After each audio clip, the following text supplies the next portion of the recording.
Hey, buenos dias, ¿qué onda? ¿Qué pasó, you guys? John's Motor Garage. Welcome back to the channel. There are rumors that Kawasaki is coming out with an Eliminator H2 supercharged performance muscle bike. I think this bike could totally be a game changer. So we're going to talk about what's known so far, what the speculation is, and I want to talk a little bit about performance muscle cruisers in general, because I've had tons of them come through the garage over the years. They're really interesting bikes. I like them a lot, and like I said, I think this Eliminator could be a game changer for this category. So let's start out with what's known as far as this potential Kawasaki Eliminator H2. A couple months back, Young Machine magazine out of Japan released a rendering of what they thought to be a potential bike that Kawasaki was working on, and that's the image we have here. It's just a rendering. This isn't official from Kawasaki. Well, fast forward a few months, and now there's rumors that Kawasaki is basically completing the design for this bike, and that there may be an anticipated release date of 2021, end of the year. So people are saying hopefully around EICMA of next year, they'll be seeing this motorcycle. Now, if you're not already familiar, the Kawasaki H2 is one of the gnarliest street legal motorcycles on the market. It's got over 200 horsepower. Personally, I've never ridden one. I've looked at them, like zero interested in that motorcycle. A few years after releasing that, they came out with an H2 Street Fighter version, which is basically your naked Street Fighter option as well. With this Eliminator H2, it's suspected that the horsepower is going to be slightly detuned, so it's probably going to have 175 to 185 horsepower, but basically you're taking that gnarly engine, that performance beast, and putting it in more of a cruiser body. So that's pretty much all we know about the bike so far. Now let's talk a little bit about the performance muscle cruiser sector. It seems like since the dawn of motorcycles, man has just not been happy with either being comfortable or going fast. Instead, they want to take the speed and performance and combine it with the comfort, and there you have the performance muscle cruisers. And with the muscle cruisers, you've got a ton of different options out there. On one side of the spectrum, you have the super gnarly bikes like your Valkyrie 6-cylinder, you know, your Boxer 6. Bam, that we have right here. Beautiful, beautiful motorcycle, superb handling, lots of power. Crazy thing about that bike is for most people, it's just too much motorcycle. You've got your Triumph Rocket 3, now 2.3 liter, the largest production engine available. You've got bikes like your Ducati Diavel, and then you've got all your V-twins, your V-Rod, your M109R, your VTX 1800, the Victories, Harley Breakout, FXDR, Yamaha Warrior, the Yamaha Raider. You guys get the idea. There's tons and tons of muscle cruisers out there. The thing that I've noticed with these muscle cruisers over the years is they always seem to get a lot right, but there's just one or two crucial points that they miss. And my biggest criticism with these bikes typically is that you're taking the worst of both worlds and combining it. You take a cruiser, which is typically comfortable but not the best handling motorcycle or performing, and you put a real aggressive stance on it, and then you take the performance side of things and tune it down a little bit, and you end up with a cruiser that's not super comfortable. Yeah, it performs a lot better than most cruisers, but the handling is still poor, and it's nowhere near what sport bikes have. Now, there are plenty of bikes that have been able to overcome that. I've never ridden the Ducati Diavel, but I've heard great things about it. The Honda Valkyrie, again, that handle superbly well. The problem with the Honda Valkyrie is, like I said, it's such a big motorcycle that most people, I think, won't even consider it. You also got bikes like the Yamaha VMAX. I've ridden the first generation, gnarly motorcycle, but case in point, the handling is just terrible on that motorcycle. Now, there are two motorcycles though, two muscle bikes over the years that I've gotten my hands on and ridden, where I thought, bam, they actually got it pretty spot on. One of those bikes happens to be this one here, the Honda Magna. This has a V4 750cc engine. Really fun motorcycle, handles extremely well, lightweight, nimble, and it's a fast bike. And then the second bike is the Kawasaki Vulcan 650S.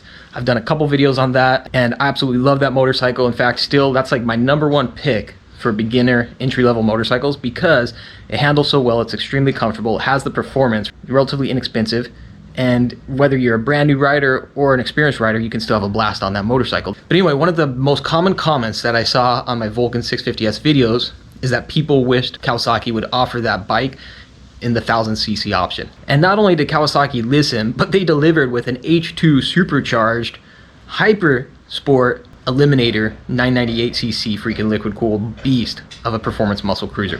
Why do I think this could be a game changer? Well, if Kawasaki gets this right, if it is what it's projected to be, and apparently this magazine has been spot on in the past or pretty close with some of their speculation. So if it is what we think it may be, the Honda Rebel 1100 that just came out, which I was raving about, still think is going to be a rad option. This Eliminator, if it's anywhere near that in price point, I think the Rebel is not even an option, at least for me. One to the next, I would totally take the Eliminator. For two, this Kawasaki Eliminator, yes, it's a 1000cc beast of a monster. However, most people looking at that bike on paper will be able to convince themselves I think I might be able to handle that. The big point, which this is what it comes down to with a lot of motorcycles, is where the price is going to be. Now the H2 I know has a crazy price tag.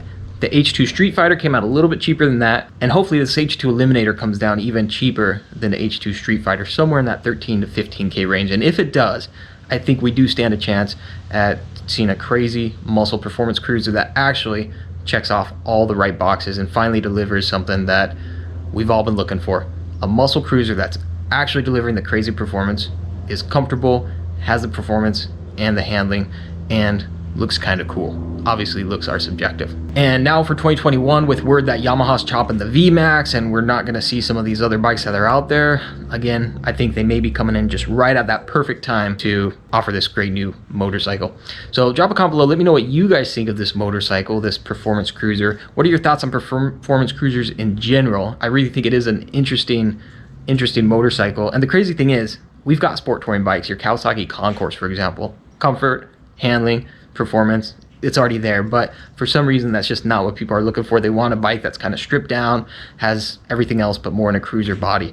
And I'm excited about this Kawasaki Eliminator, as I am about a lot of motorcycles such as the Rebel 1100 and some of these other bikes. But this one, not only am I excited about it, but similar to the Rebel 1100, people have been asking for it. People have been asking for it, and maybe just once we've got a manufacturer who's actually listening to the people. Well, similar to how Honda listened on the Rebel 1100. So drop a comment below, let me know what you guys think about this motorcycle. I'm excited about it. Stay tuned, I will be doing videos on this Honda Magna here, which I've been doing sneak peeks of. I've got videos coming on that Honda Valkyrie, both crazy bikes, and yeah, everything else. Like and subscribe if you dig it, and if you haven't already, thank you for all the support. Shout out to my patrons. I don't recognize you guys enough, but thanks so much for your support through Patreon. You can support the channel that way.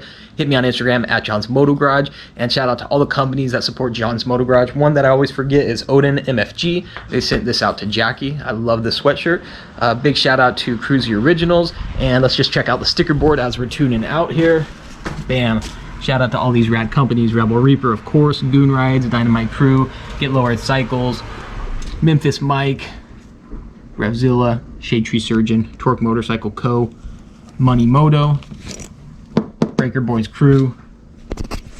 Yeah, you guys know who you are. Thanks for all the support, and we'll catch you guys on the next one. Adios, nos vemos.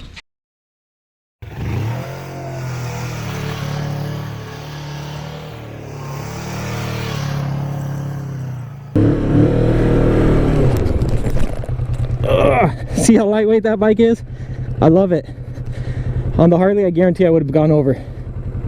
Oh my gosh, I need to stop. I need to stop. I'm gonna hurt myself for the bike. I don't want to do that, but this thing is too fun.